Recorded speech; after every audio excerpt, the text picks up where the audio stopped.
तो हमने जो जनरल ग्राफ्स थे वो हमने देख लिए थे कि स्ट्रेट लाइन यूनिफॉर्म वेलोसिटी के लिए कैसा ग्राफ बनता है, डिस्प्लेसमेंट टाइम ग्राफ।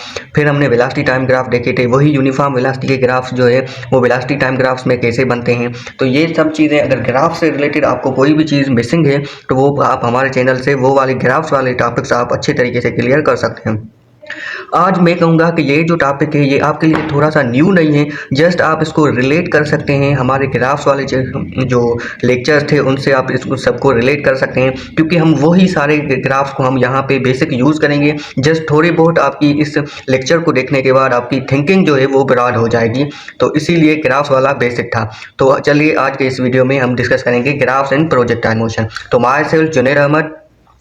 तो प्रोजेक्टाइल मोशन में ग्राफ्स किस किस्म के पूछे जाते हैं या फिर उनसे सवाल बन सकता है, तो उनको हम देखते हैं। पहले हम देखेंगे डिस्प्लेसमेंट टाइम ग्राफ, यानी डिस्प्लेसमेंट टाइम ग्राफ कैसे बनता है। अगर हमें दे दिया जाए डिस्प्लेसमेंट टाइम ग्राफ पूछा जाए, और डिस्प्लेसमेंट टाइम ग्राफ आप पूछोगे कि उसमें तो हॉरिजॉन्टल डिस्प्लेसमेंट भी होती है और वर्टिकल डिस्प्लेसमेंट भी होती है। तो आप किस चीज़ की बारे में हमसे पूछ रहे हो। तो हम डिस्प्लेसमेंट टाइम ग्राफ देखेंगे जो है उनमें हॉरिजॉन्टल भी देखेंगे और वर्टिकल दोनों देखेंगे। पहले हॉरिजॉन्टल डिस्प्लेसमेंट टाइम ग्राफ कैसे बनेगा, उसका शेप कुछ ऐसा आपको दिखाई देगा, यानी डिस्प्लेसमेंट टाइम का स्ट्रेट लाइन मिलेगी। और मैंने आपको बताया था कि अगर displacement time graph straight line बने तो इसका मतलब है कि इसका स्लोप क्या है, यूनिफॉर्म है। और डिस्प्लेसमेंट टाइम ग्राफ का आपको स्लोप पता है किस चीज़ के बराबर होता है, जो स्लोप जो होता है वो वेलोसिटी के बराबर होता है। और इसका मतलब क्या हो गया कि हमारे पास जो वेलोसिटी है वो क्या है, यूनिफॉर्म है, क्योंकि हमें स्लोप क्या मिला है, स्ट्रेट लाइन मिला है। और वेलोसिटी यूनिफॉर्म है। तो आपको मैंने ये सारे लेक्चर्स पिछले प्रोजेक्टाइल मोशन वाले में आपको यही कहूँगा कि प्रोजेक्टाइल मोशन के जो पीछे वाले लेक्चर्स हैं उनको लाजमी तौर पर देख के आएँ। तो displacement time graph horizontal velocity के हिसाब से अगर हम बना रहे हैं तो हमारे पास कैसा आएगा, ऐसा कुछ आएगा। क्योंकि हॉरिजॉन्टल वेलोसिटी लगातार क्या होती है, कांस्टेंट हो रही है। इवन दो अगर हमारे पास मैक्सिमम हाइट आ जाती है तो उस वक्त भी उसके पास हॉरिजॉन्टल वेलोसिटी होती है, जस्ट वर्टिकल वेलोसिटी उसकी क्या हो जाती है, जीरो हो जाती है। तो ऐसा कुछ ग्राफ का शेप बनेगा। स्लोप क्या होता है, ये सब आपको, अगर आपको बेसिक्स पता है तो ये इसमें समझने में आपको कोई भी मुश्किल नहीं होगी। तो ऐसे कुछ शेप बनेगा, इसको जस्ट आपने रिमेंबर कर लेना है। स्लोप स्ट्रेट लाइन होगा, स्लोप वेलोसिटी के बराबर बनेगा और हॉरिजॉन्टल वेलोसिटी यूनिफॉर्म होगी। बस इसमें से आपसे इतना ही कुछ पूछा जाता है। फिर आ सकता है वाईटी ग्राफ। अगर हमारे पास डिस्प्लेसमेंट टाइम ग्राफ आए और वर्टिकल डिस्प्लेसमेंट की बात की जाए, वर्टिकल यानी हाइट की बात की जाए, तो उसमें क्या, मैंने आपको बताया था कि वर्टिकल जो वेलोसिटी हो, क्योंकि आपको पता है कि इसमें स्लोप क्या हमारे पास आएगा, स्लोप हमारे पास क्या आएगा, वर्टिकल वेलोसिटी आएगा। क्योंकि आएगी तो वेलोसिटी, क्योंकि डिस्प्लेसमेंट टाइम ग्राफ है, पर क्योंकि वर्टिकल वेलोसिटी हमने वाई एक्सिस पे ली है और हॉरिजॉन्टल एक्स एक्सिस पे हमने टाइम लिया है, तो इस हिसाब से हमारे पास कैसा आएगा, हमारे पास ऐसा कुछ ग्राफ्स आएगा। इस ग्राफ को हम क्या कहते हैं, पैराबोला कहते हैं। पैराबोला क्यों करते हैं, क्योंकि हमने आपको पहले एक चीज़ बताई थी कि इसमें हमारे पास क्या होगी, एक्सेलरेशन क्या होगी, कांस्टेंट होगी। और अगर एक्सेलरेशन कांस्टेंट होगी, फॉर एग्जांपल ऐसा कुछ प्रोजेक्टाइल आपको मिलेगा, यानी जी कांस्टेंट है, यानी एक्सेलरेशन कांस्टेंट है, तो डिस्प्लेसमेंट, तो आप कहेंगे अगर जी कांस्टेंट है तो इसका मतलब स्ट्रेट लाइन ग्राफ बनना चाहिए। पर स्ट्रेट लाइन बनेगा, इसका स्ट्रेट लाइन तब बनेगा जब हम वेलोसिटी टाइम ग्राफ का बनेंगे, क्योंकि इसमें एक्सेलरेशन का स्लोप से कोई ताल्लुक है ही नहीं। एक्सेलरेशन कांस्टेंट, जब स्लोप कांस्टेंट होगा तो वह इसमें एक्सेलरेशन का डिस्प्लेसमेंट टाइम से कोई रिलेशन बनता ही नहीं। हाँ, अगर वेलोसिटी कांस्टेंट कहते तो फिर लाजमी तौर पर यहाँ पे वेलोसिटी डिस्प्लेसमेंट टाइम ग्राफ कैसा आता, स्ट्रेट लाइन आता। तो इसीलिए इनमें अगर आपको थोड़ी सी भी मुश्किल आ रही है, पैराबोला, स्ट्रेट लाइन, कर्व वगैरह, तो डिस्प्लेसमेंट टाइम ग्राफ और वेलोसिटी टाइम ग्राफ के ऊपर हमने लेक्चर बनाया, वो लाजमी तौर पर देखें।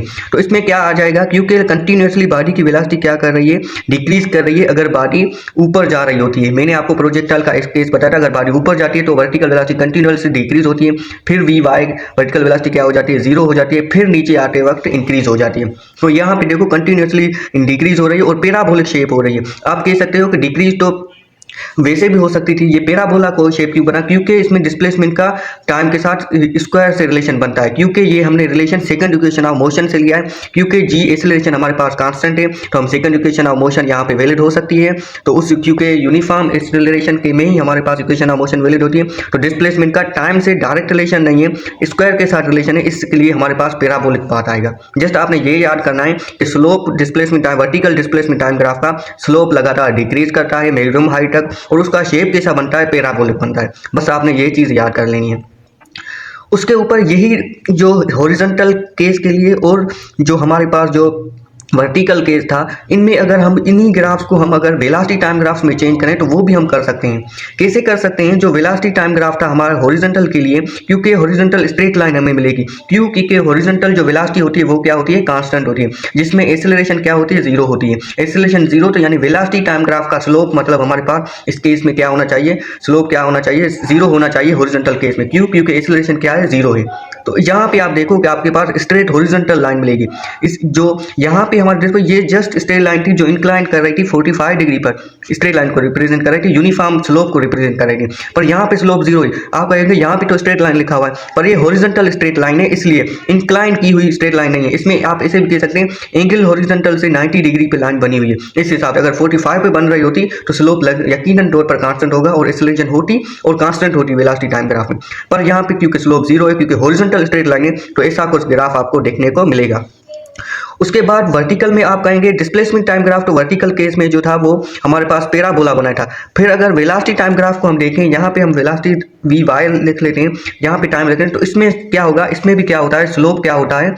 स्लोप कांस्टेंट हो। वहाँ पर तो स्लोप जीरो था क्योंकि एक्सेलरेशन जीरो थी, पर वो वर्टिकल में तो कंटिन्यूसली माइनस जी जो होता है वो लगातार माइनस जी जो है एक्सेलरेशन होती है, तो स्लोप हमारे पास क्या होगा? कांस्टेंट होगा। और कांस्टेंट होगा पर slope straight line with negative slope, वो हमेशा हम क्या कहते हैं, ये हमने अजम्पशन ऑफ प्रोजेक्टाइल मोशन में देखी थी। अगर आपको नहीं पता तो प्रोजेक्टाइल की बेसिक्स वाला वीडियो आप देख कर आए, उसमें आपको पता चलेगा कि हम यकीनी तौर पर अजम्पशन लेते हैं माइनस जी की, और जब माइनस जी लेते हैं तो यकीनी तौर पर जो वेलोसिटी टाइम ग्राफ होगा वो भी कैसा बनेगा? ऐसा ही किस ग्राफ आपको देखने को मिलेगा, यानी वो नेगेटिव स्लोप आपको देगा, और जो स्लोप होगा वो क्या होगा? स्ट्रेट लाइन है, आप देख सकते हैं। तो स्लोप क्या होगा? कांस्टेंट होगा, क्योंकि वेलोसिटी टाइम ग्राफ का स्लोप क्या होता है?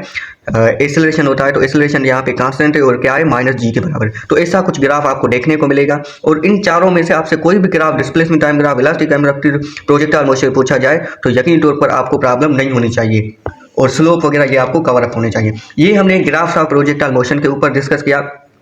जो हमने पूरा जो हमने बेसिक्स ग्राफ्स की होते, अगर मैं यह कहूँगा ये तो कुछ भी टॉपिक नहीं था आज का, आपको इसमें से कुछ भी प्रॉब्लम्स आपसे मतलब कि नई को आपको चीज़ें बमुश्किल सीखने को मिली होंगी अगर आपने ग्राफ्स वाला वीडियो जो है वीडियो लेक्चर अच्छे से देखा है। तो हमने ग्राफ्स देखा, प्रोजेक्टाइल की बेसिक देखी, उसके इंपॉर्टेंट पैरामीटर्स देखे, रिजल्ट्स देखे।